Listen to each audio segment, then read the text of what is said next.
Hello दोस्तों, स्वागत है आप सभी का आपके अपने यूट्यूब चैनल विकल्प अल्फा क्लासेस पर। दोस्तों, आज की क्लास मैं लेके आया हूँ ट्रिग्नोमेट्री की एक बहुत ही धमाकेदार वीडियो। आज की क्लास में मैं ट्रिग्नोमेट्री के जो इंपॉर्टेंट फार्मूले हैं जो आपको एग्जाम में बहुत ज़्यादा परेशान करते हैं, आप भूल जाते हो, उनके लिए मैं आज एक ऐसी ट्रिक लेके आया हूँ जिसके जरिए आपके जितने भी फार्मूले हैं वो सारे के सारे कॉन्सेप्ट आपके दिमाग में बैठ जाएगा। आज के बाद कभी भी ट्रिग्नोमेट्री के फॉर्मूले आपको याद करने की ज़रूरत नहीं पड़ेगी, क्योंकि मैं इस तरीके से समझाऊंगा जिससे आपके दिमाग में ये फॉर्मूले सेट हो जाएंगे और आपको कभी भी आगे चल के याद करने की ज़रूरत नहीं पड़ेगी। तो वीडियो को पूरा एंड तक ज़रूर देखना है, जिससे जो भी मैं कॉन्सेप्ट आपको बताऊँ वो आपके दिमाग में अच्छी तरीके से सेट हो जाए। और अगर आपने अभी तक हमारे चैनल को सब्सक्राइब नहीं किया है तो दोस्तों सब्सक्राइब कर लीजिए। तो चलिए दोस्तों, देर न करते हुए आज की क्लास को हम लोग स्टार्ट करते हैं। तो दोस्तों, जो आपकी ट्रिग्नोमेट्री है ये पूरी की पूरी ट्रायंगल पर बेस्ड होती है, ये आपको पता होना चाहिए, क्योंकि जो ट्रिग्नोमेट्री का नाम है उसमें देखिए ट्रिगो आ रहा है, तो ट्रिगो का मतलब ही होता है ट्रायंगल, ठीक है ना। तो जब भी हम ट्रिग्नोमेट्री स्टार्ट करते हैं तो जो बात स्टार्ट होती है वो आपकी ट्रायंगल से स्टार्ट होती है, और ट्रायंगल में भी कौन सा ट्रायंगल हमें लेना पड़ता है? Right angle triangle. तो चलिए मैं सबसे पहले यहाँ पर एक ट्रायंगल बनाता हूँ, फिर आपको एक एक चीज़ समझाऊंगा, एक एक चीज़ को आपको अच्छे से समझना है दोस्तों। तो देखिए, सबसे पहले मैं बना रहा हूँ एक ट्रायंगल। ये मैंने बनाया, देखिए, एक राइट ट्रायंगल, ठीक है ना। ये राइट ट्रायंगल है तो जनरल सी बात है, ये एंगल कितने डिग्री का होगा? 90 डिग्री का। और इसकी कोई भी आप वैल्यू मान लीजिए, इसे ए मान लिया हमने, इसे बी मान लिया और इसे सी मान लिया, ठीक है ना। यानी ए बी सी एक ये राइट ट्रायंगल है, और यहाँ पर इसकी तीन साइड है, ए बी बी सी और सी, और एंगल बी कितने डिग्री का है? 90 डिग्री का, ठीक है ना। अब इसके बाद जो जनरल ट्रायंगल के बारे में जो कॉमन चीज़ें हैं वो तो आपको पता होंगी, मैं एक बार फिर से बता देता हूँ कि जो ये नीचे वाली साइड होती है इसे इंग्लिश में क्या बोलते हैं? बेस। और हिंदी में क्या बोलते हैं इसको?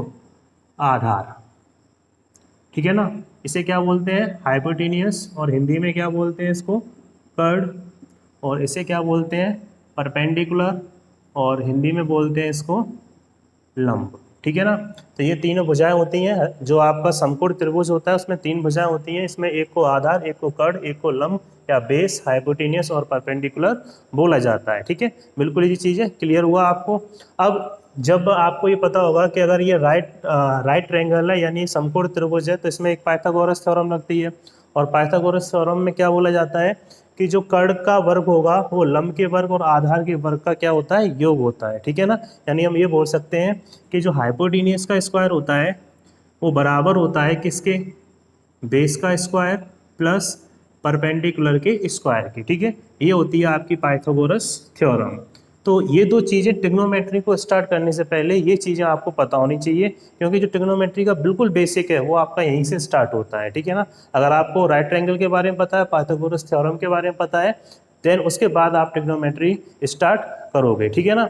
तो ये हमने पहले राइट एंगल बना लिया और पाइथागोरस थ्योरम लगा ली। अब हम क्या करेंगे? ट्रिग्नोमेट्री स्टार्ट करेंगे। देखिए ध्यान से, मान लो हम कौन से एंगल पे खड़े हैं? एंगल सी पे खड़े हैं, ठीक है ना। अगर हम सी पे खड़े हैं तो हमारी जो आंखों से एंगल बनेगा वो यहाँ से बनेगा, और इस एंगल को हम रिप्रेजेंट कर लेते हैं किससे?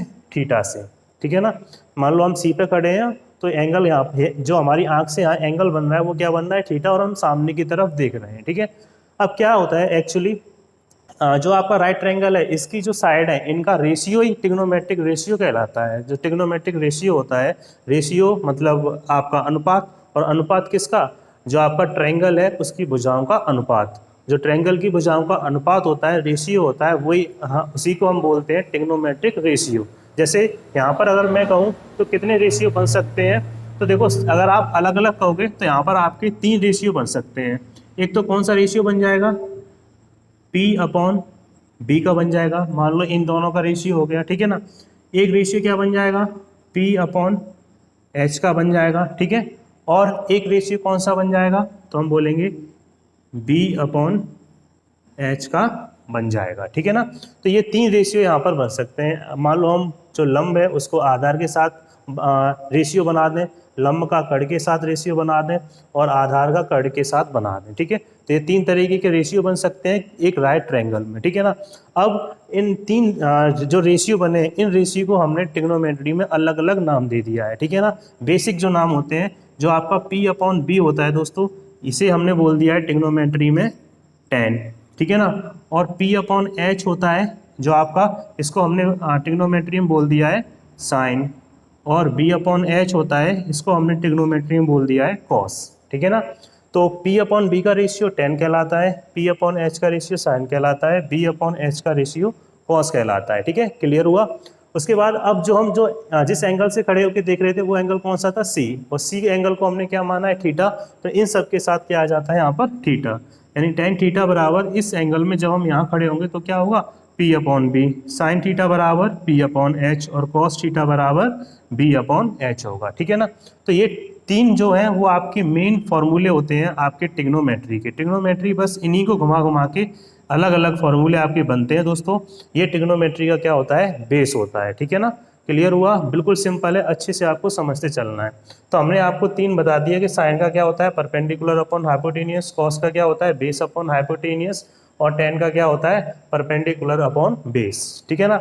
अब आप कहोगे कि सर इसे हम उल्टा भी तो कर सकते थे, जैसे मैंने यहाँ पे बताया कि तीन रेशियो, अब आप तीन रेशियो और बता सकते हो इनको उल्टा करके। तो बिल्कुल इनको उल्टा करके तीन नए रेशियो भी आपके बन सकते हैं। अब वो कैसे बनेंगे देखो, जैसे ये p अपॉन बी है, इसको हम उल्टा भी तो कर सकते हैं, इसको हम b अपॉन p भी तो लिख सकते हैं, तो बिल्कुल लिख लेंगे, ठीक है। इसको हम h अपॉन p भी तो लिख सकते हैं, बिल्कुल लिख लेंगे। इसको h अपॉन b भी लिख सकते हैं, तो ये हमने लिख लिया, ठीक है। यानी हमने इन फॉर्मूलेस को क्या कर दिया, उल्टा कर दिया, इन रेशियोज को उल्टा कर दिया, ठीक है। अगर मैं बोलूँ क्या ये नया रेशियो बना है, तो नया रेशियो नहीं है, ये इस रेशियो क्या है, उल्टा है, ठीक है ना। एक्चुअली में रेशियो तीन ही होते हैं, बट अगर हम उनको उल्टा करके तीन और बना लें तो टोटल कितने हो जाते हैं, 6, ठीक है ना। तो अब देखो ध्यान से, जब हमने p अपॉन बी को उल्टा कर दिया b अपॉन पी, यानी परपेंडिकुलर अपॉन बेस को हमने बेस अपॉन परपेंडिकुलर कर दिया, तो जब ये परपेंडिकुलर अपॉन बेस था तब इसका नाम क्या था, टेन थीटा। बट जब ये उल्टा हो जाएगा तो जनरल सी बात है, ऐसे भी उल्टा होना पड़ेगा, तो ये उल्टा होके टेन थीटा क्या बन जाएगा, वन अपॉन टेन थीटा, ठीक है ना। अब यहाँ पे भी टेन थीटा, यहाँ पे भी टेन थीटा आ रहा है, तो अब इन दोनों में हमें कन्फ्यूजन ना हो, इस वजह से इसको हमने एक अलग नाम दे दिया और हमने बोल दिया कि वन अपॉन टेन थीटा, यानी टेन थीटा का जो उल्टा होगा उसे हम क्या बोलेंगे, कॉट थीटा, ठीक है। तो ये है आपका कॉन्सेप्ट, क्लियर हुआ। यानी कि जो टेन थीटा है उसको अगर हम उसके रेशियो को अगर हम उल्टा कर देंगे तो उसको हमने नया नाम दे दिया क्या, कॉट थीटा। ऐसे ही देखिए साइन थीटा, साइन थीटा के रेशियो को अगर हम उल्टा कर देंगे दोस्तों तो इसको एक नया नाम दे दिया गया है कॉसेक थीटा, ठीक है ना। ऐसे ही आप देखिए कॉस थीटा में, कॉस थीटा को अगर दोस्तों हम उल्टा कर देंगे तो इसको बन जाएगा सेक थीटा, ठीक है ना। तो इस तरीके से टोटल आपके कितने रेशियो बन गए, 6, जो कि एक्चुअल होते हैं तीन, तीन उनके उल्टे होने से बनते हैं, इस तरीके से हो जाते हैं 6 रेशियो, ठीक है ना। तो आपको याद रखना है, ये तीन इधर, चौथा ये, पांचवा ये और छठवां ये होता है, ठीक है ना। तो क्वेश्चन पूछा जाए कि साइन थीटा बराबर कितना होता है, तो परपेंडिकुलर अपॉन बेस होता है। कॉस थीटा बराबर क्या होता है, बेस अपॉन हाइपोटेनियस होता है। टेन थीटा बराबर परपेंडिकुलर अपॉन बेस होता है। इन तीन को याद कर लो, ये अपने आप याद हो जाएंगे कि टेन का उल्टा कॉट, साइन का उल्टा कॉसेक, कॉस का उल्टा होता है सेक, ठीक है ना। तो टेन का परपेंडिकुलर अपॉन बेस था, उल्टा कर दो बेस अपॉन परपेंडिकुलर, कॉट का हो गया। ऐसे ही कॉसेक, कॉसेक सेक का उल्टा होता है तो एच अपॉन पी हो गया। ऐसे ही सेक ये कॉस का उल्टा होता है तो एच अपॉन बी हो गया, ठीक है ना। तो ये हो गए हमारे 6 रेशियो। अब जो आपका टेक्नोमेट्री के बेसिक फॉर्मूले हैं उसका एक पार्ट आपका ये कंप्लीट हो गया जो कि रेशियो की फॉर्म में था, ठीक है ना। यहाँ से आपके क्वेश्चन काफ़ी आते हैं, क्वेश्चन की प्रैक्टिस हम नेक्स्ट वीडियो में करेंगे, ठीक है। अब हम चलते हैं नेक्स्ट टाइप की तरफ। नेक्स्ट टाइप में आप ध्यान से देखना, मैंने दो फॉर्मूले लिखे यहाँ पर। एक लिखा कि मैं आपसे बोलूँ बताओ साइन थीटा बराबर क्या होता है, तो आप इजीली बता दोगे कि परपेंडिकुलर अपॉन हाइपोटेनियस होता है। और अब मैं पूछूं कि कॉस थीटा बराबर क्या होगा, तो भी आप बता दोगे कि बेस अपॉन क्या होता है, हाइपोटेनियस होता है, ठीक है ना। अब आप क्या करो, इसमें दोनों साइड स्क्वायर कर दो और इधर भी दोनों साइड स्क्वायर कर दो। तो जब हम इधर दोनों साइड स्क्वायर करेंगे तो यहाँ पर बनेगा साइन स्क्वायर थीटा बराबर, इधर भी स्क्वायर हो जाएगा तो पी का स्क्वायर अपॉन एच का स्क्वायर, क्लियर हुआ। ऐसे सेम उधर साइड कर दो आप स्क्वायर, तो ये बन गया कॉस स्क्वायर थीटा बराबर, ये हो गया बी का स्क्वायर प्लस एच का स्क्वायर, ठीक है, क्लियर हुआ।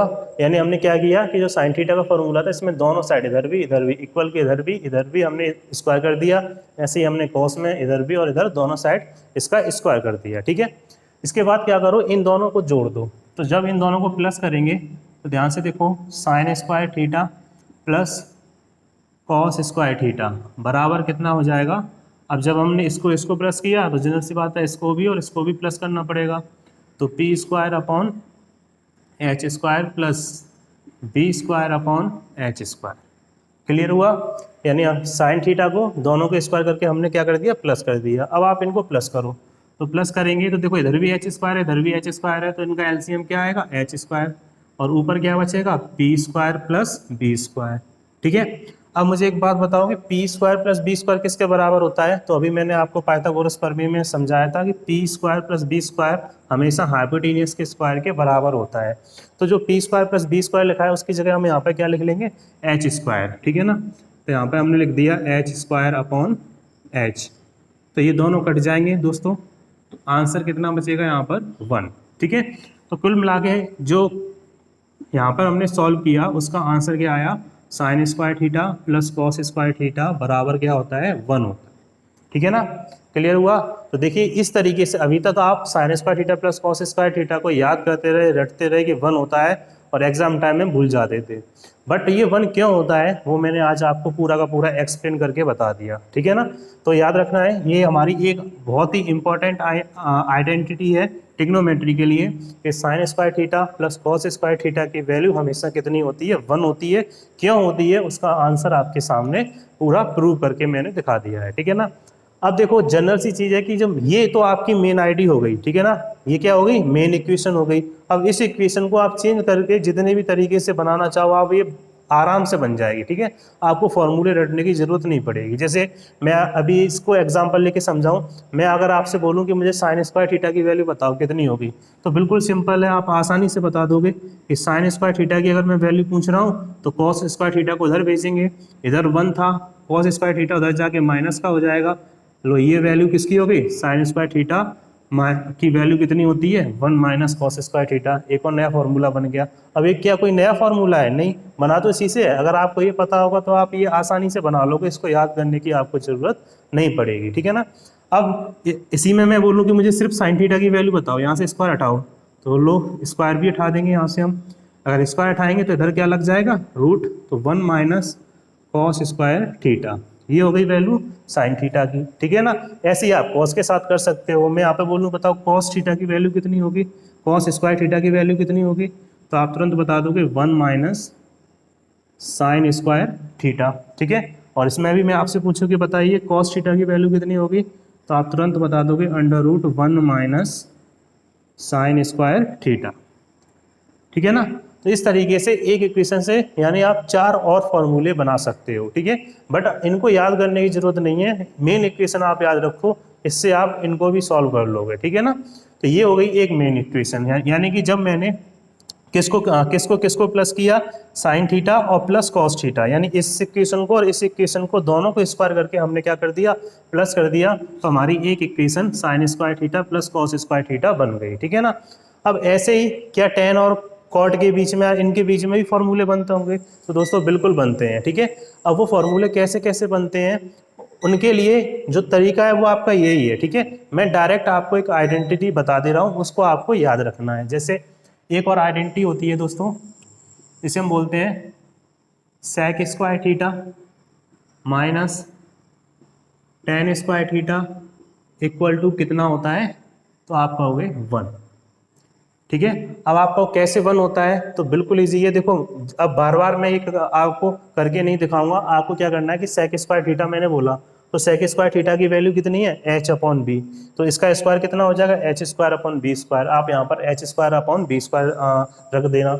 ऐसे ही देखो टेन स्क्वायर थीटा की वैल्यू कितनी है, पी अपॉन बी, तो यहाँ पर स्क्वायर है तो P square upon B square हो जाएगा, तो यहाँ पर P square upon B square रख देना, दोनों को सॉल्व कर देना, तो यहाँ पर भी कट के आंसर कितना आ जाएगा, 1।